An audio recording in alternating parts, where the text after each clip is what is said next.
Hello, welcome to another video. Today I will do some stringing.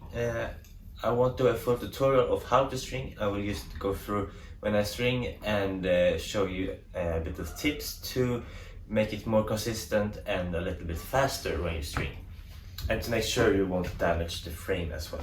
So I have set up my camera over here and one over here. So I hope the angles are okay so you can see what I'm doing. But first we're going to attach the frame to the machine, and here you need to make sure that you don't do it too tight, since that could damage the frame eventually. I know some people have done it and it works fine, but used to be on the safe side. It shouldn't be very tight. So make sure you can move the racket slightly, not a lot, but a little bit, so it's not fully solid.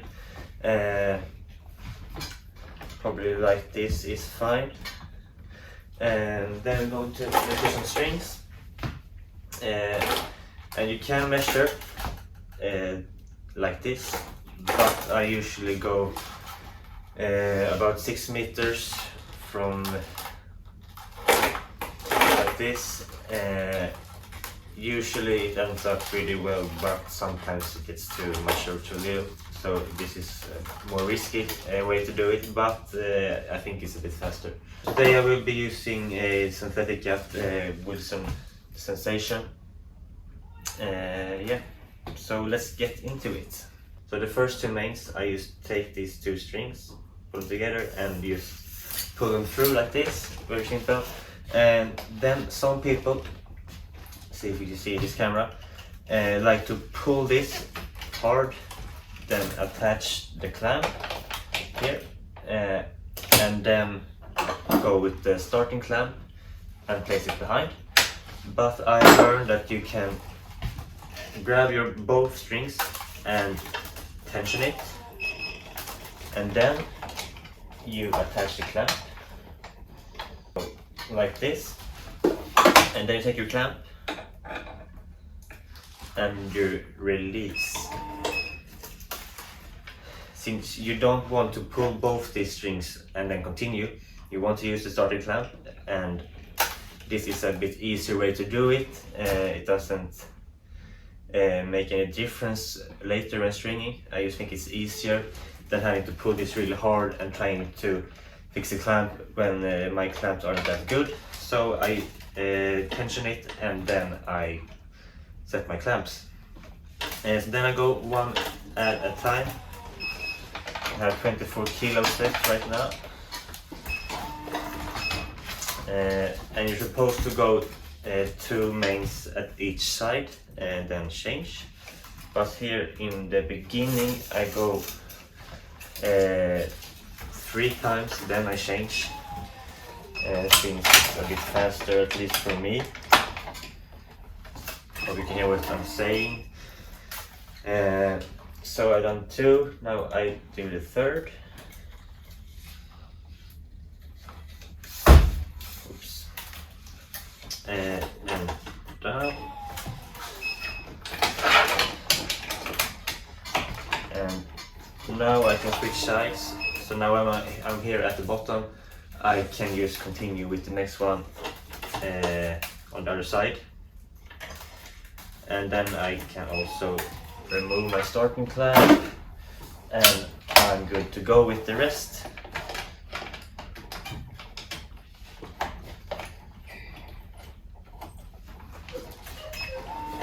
So I will just do a bit of a time lapse and stop it when the next tips comes up.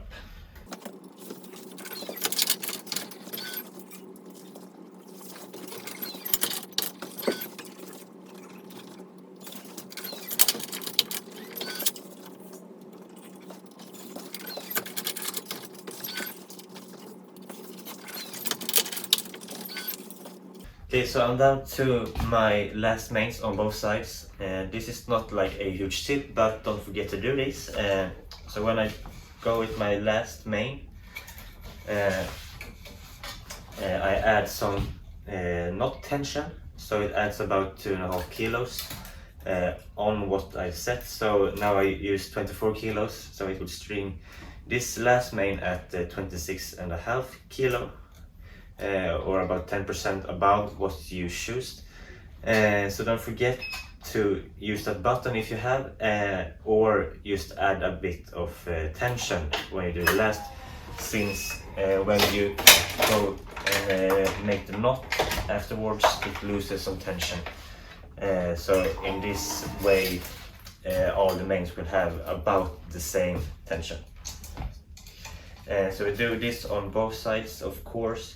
Every time you do a knot on the top and the bottom, and on the sides you add tension to make it equal in the end.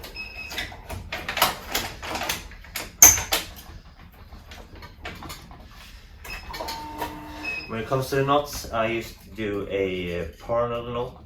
I don't know if you can see in the camera, but I go across from the main, down, up, make a loop around it, and then I do the exact same loop, but I go through the first loop and up, and I pull the first one, go out, and then in again, you can see, and then I just pull the rest and pull it tightly, and while I remain tension with my hand here, I release the clamp, and then I can release. And I do the same with the other side. I go down, up, create a loop, then I go down through that loop when I go upwards to create a knot.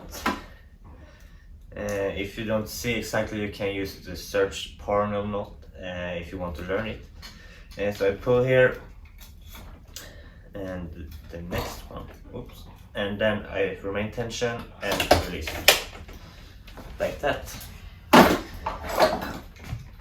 Then when I measure my strings for the crosses, I measure about 60 meters again, but a little bit less, since the mains will require a bit longer string than the crosses.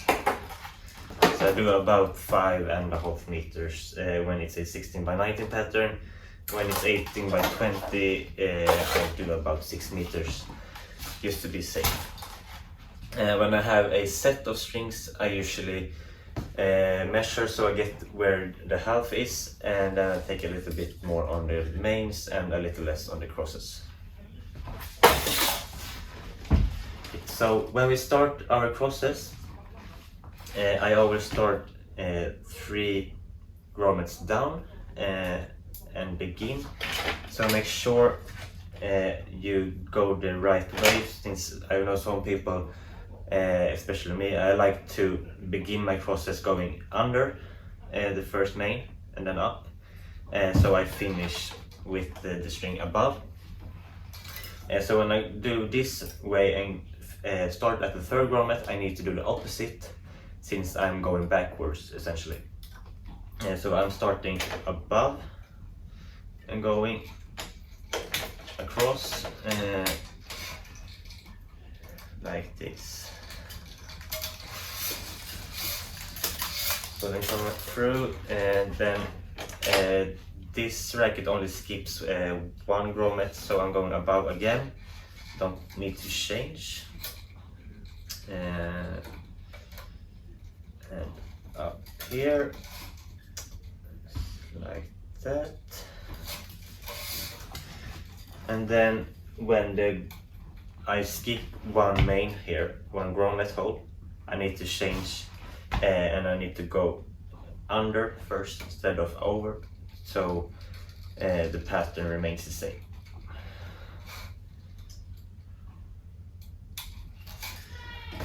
Like this. That's pretty standard of stringing, but I just want to mention it if some people don't think about it.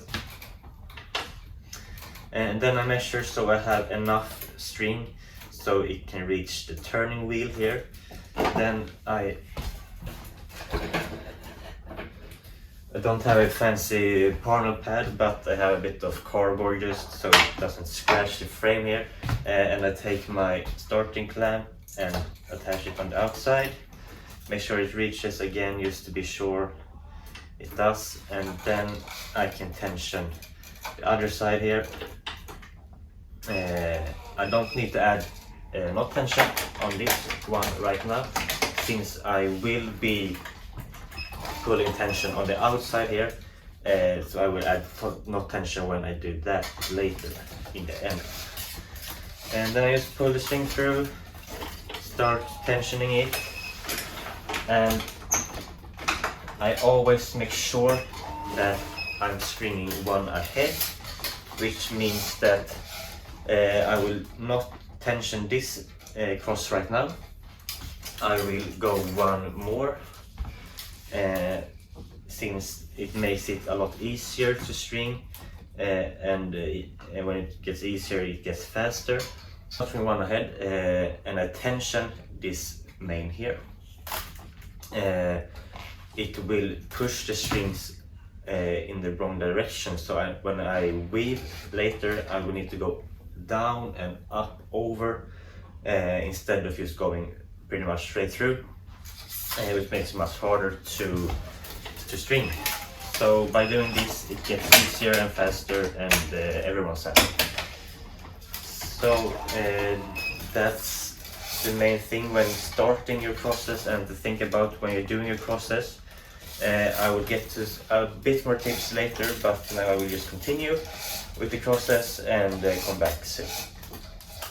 Okay, so another thing, when you weave you want to keep this moving up and down so it doesn't burn the string, and when you're done you need to take the string. You don't want to leave it like a curve like this, you want to pull it down, make it straight, because when you tension it later you don't want it to be curved and then fix it later, because that will lose tension in the string. So you always want to keep it straight when tensioning, otherwise you will lose tension. And one more thing, make sure when you clamp the strings to clamp it as close to the frame as you can, as close as your clamp is allowed to. Some clamps like mine aren't the best suited for some rackets, and I can't get as close to the frame as I would want to, but do it as close as you can without moving the strings too much. One thing that I do when I weave, I just pull the string through the grommet, and I don't run it through. I just keep a little bit piece here, since I don't like to hold the strings when I tension, since you don't want to lose the end of your strings. You don't want to go like this and then need to pull it up again, because that will create coiling in the string and it might make it twist, which can lead to early breakage, and it doesn't look very good. So try to keep track of your ending of the string so you don't lose it when you pull through. So when I go like this, I just stick it in here, leave it there, I pull my tension, set my clamp, and then when I pull this through I keep it in my hand, so I don't lose it, and I can continue with the next one right away. And save a bit of time there. It's not much, but in the end it can lead up to like a minute or two, so it gets faster when you practice, and it's definitely something worth to do. I didn't do it in the beginning, then I decided to learn it to get a bit faster, and it worked just fine for me. It can be a little bit tough in the beginning to remember, but then it's definitely worth it.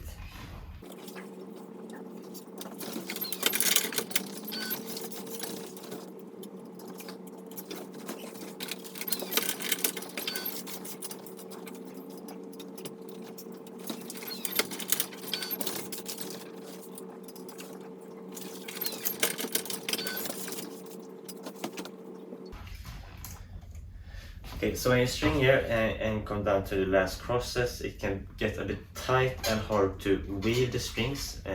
When using a synthetic cat as I am, it's a little bit easier, but when using a polyester it gets harder. So what you can do is, instead of weaving it like this, you can just take a loop and you pull it under, press it up and go up like this. It makes it easier, and it doesn't create coiling in the string as if you would do like this. If you go like this up and you pull it like this, it can create coiling when you grab it, and it does twist like this. But when you just pull a loop down and pull it up, it doesn't create coiling, which is better for the string, and it's an easy technique to learn, and it's very useful when stringing. Not very necessary for me right now in this situation, but it's if I would use polyester I would do it more often, even when I get a bit lazy and don't like to pull it through like this. I just do the weaving or the loop weaving technique, and it gets a little bit easier. So here I do this, and I can go up, down with two strings at the same time, like this, and go through.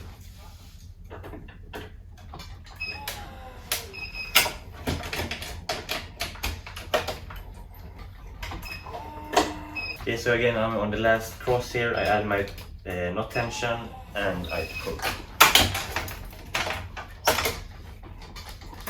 And then I will do the exact same knot as I did with the mains.